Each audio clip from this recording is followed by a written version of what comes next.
You'll see I have a strand that's just gone over. Remember I said over, under, over. If I did 8 strands, it would be under, over, under, over. You always want to end with an over because that's what's holding down the rest of your braid. So I've got 3 strands here, 3 strands here, right? So what I'm going to be doing is, this is what's called the standing part, which basically means, and I'm not exaggerating, it's standing around doing a whole lot of nothing. It's not the active piece. Then you have what's referred to as the working part, which is the strand that you are working.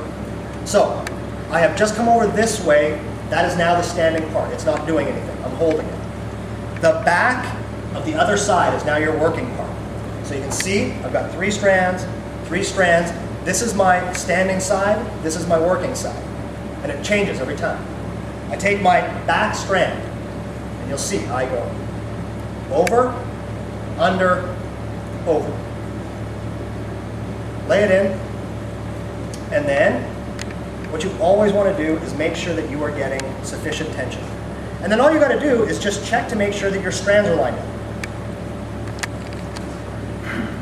Right? So now, on the other side, this is now my standing part. I take my back strand on the other side, and go over, under, over.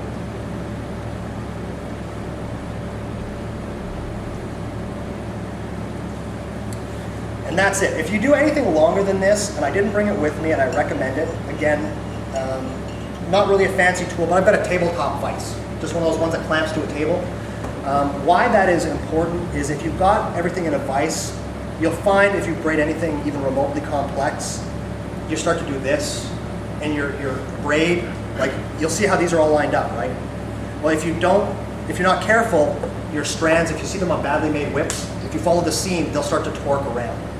Right? And the more it torques, to me, the less attention they're paying, the less care went into it. Really, really well-made whips, you can pretty much set a ruler on. They are dead straight.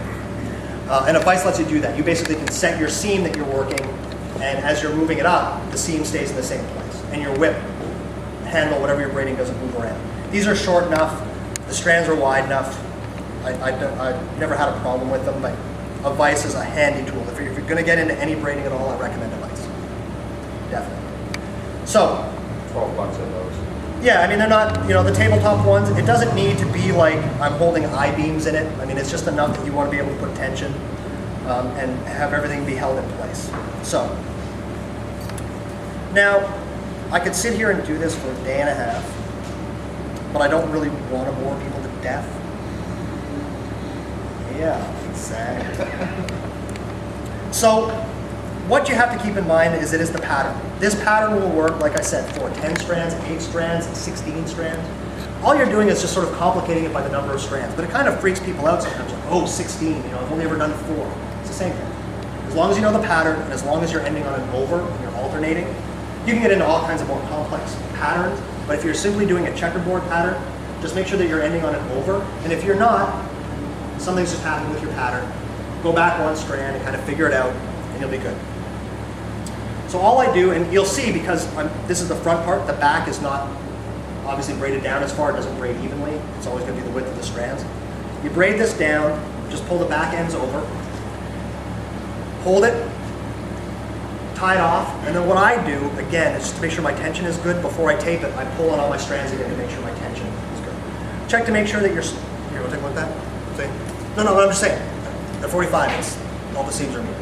I'm serious, I'm not being sarcastic. It's not ish? Okay. What's that? Is that ish? Ish. I don't know. Could be ish, right? But that's my point. So you get the ends tied off, and then you've got a braided hand. So now what you want to do, in theory, what? What? Oh, you're shaking your head. I'm just. No, that bastard doesn't work for me. It's said in my head. It's not the first time I've been called that. It won't be the last either. Oh. It won't be the last today. But now, did you read that part where I said that maybe because my dowels are like, I had an inch dowel, an inch and a quarter, and then had leather over that. So, Yeah. do you think that was effective? Yeah. What you got to do, you have to get the size of the measurement of what you're actually braiding. So when I do my measurements, I don't use a standard. Like in theory, this is one of the things that's really important if you're going to get into this in any kind of involved way. The dowels are always going to be a consistent size. period. They're gonna be 3/4 of an inch. They're like micrometers and whatever when they're coming out. They're gonna be the same size. But even if you're using the same leather, even if you're using the same hide of leather, it's not always going to be as thick in one place as in another. So once I put my bolster on that I showed you, I always measure it after that. That's the piece that I'm... But you would still use the same 45-degree angle? You wouldn't have to change that? No, because the strands in theory, and I'll get to that, the strands in theory should be cut to the measurement of your handle, right? So if you're using a bigger handle, your strands would be wider.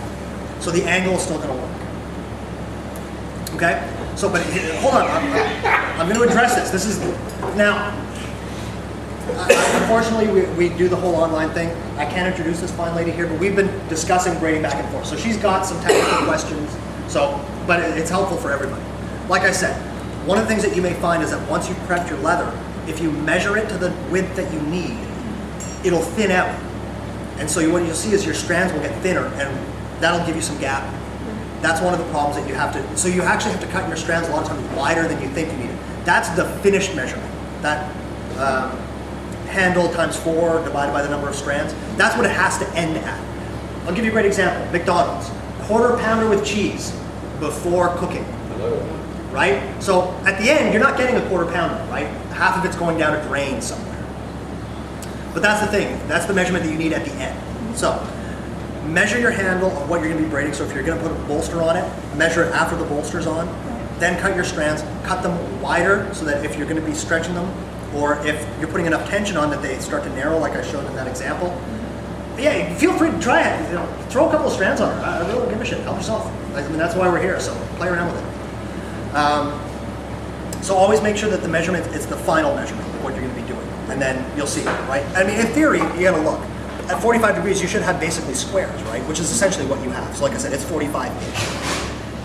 So you do have squares. And what you'll see is if people aren't using 45, you'll see that these are like diamond shaped, right? They'll get these squash looks. Everybody ever seen the floggers that have like Some those? people actually go for it. Yeah, absolutely, right? But that's what it is that they're using narrower strands and doing it at a much shallower angle so that everything's going around. At 45 degrees, you're basically getting a checkerboard, a square. So that's what that is. All right, so now we go on for braiding, and ask me any questions you want as we go. No, because we're going to be done with braiding for the time being. And if you want to ask me about knots, you're going to have to. Because we're not covering knots tonight. Knots is like a 10-hour class on its own, and it involves... But that's why I'm here. It involves... But no, but I brought stuff to do it, so I'll talk to you after. I wasn't sure if you're going to be here. I brought stuff. Because knots are those big fancy things at the end, and I don't know if I've got one that I've done in colors that look really cool, but that's these things here, and they involve a certain language that is not PC enough to be used in a public space. They'll teach you a new vocabulary. That's what Absolutely. You're talking about the Turk's head? Yeah. pineapple. Yeah, well, Turk's head. They're all variations on Turk's head. See, we're already getting there. We're not going to do that. That is successful, that I will never touch again. All right. So, let's get our falls attached, shall we? Okay.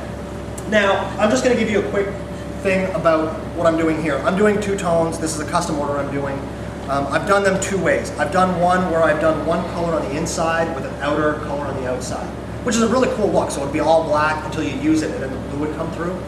This particular one, like this sample, is actually overlapped and wrapped around. So it's basically got a layer of blue, a layer of black, a layer of blue. Because this blue leather is a little bit thinner than the black and I wanted the weight, I'll pass this around so people can get a feel for it. These are 20-inch falls. I usually use 40. This is actually 52 falls because I wanted the extra falls to compensate for the lighter weight of the blue. So that's what's going on. So what I've done, so you'll see, hopefully you'll see what I've done here, is if it was one piece, this would be twice as long, obviously. I'm using 2 colors, it's half as big. I've left a 1/2 inch at the top, 1/2 inch-esque, you know, whatever it is. But the 1/2 inch is important because that's what's actually going to be attaching the falls to the handle, okay? Now, has anybody ever had problems with floggers, falls coming off, anything like that? No? You hear about that sometimes. Yeah. Was it your own though? Yeah. Oh, well, okay. Well, First of all, yeah. and a drag. Um, I'm really, really conscientious of the way I attach falls. Some people might think it's overkill. I don't care. I don't want this stuff to fail, right? I want these to be Have you ever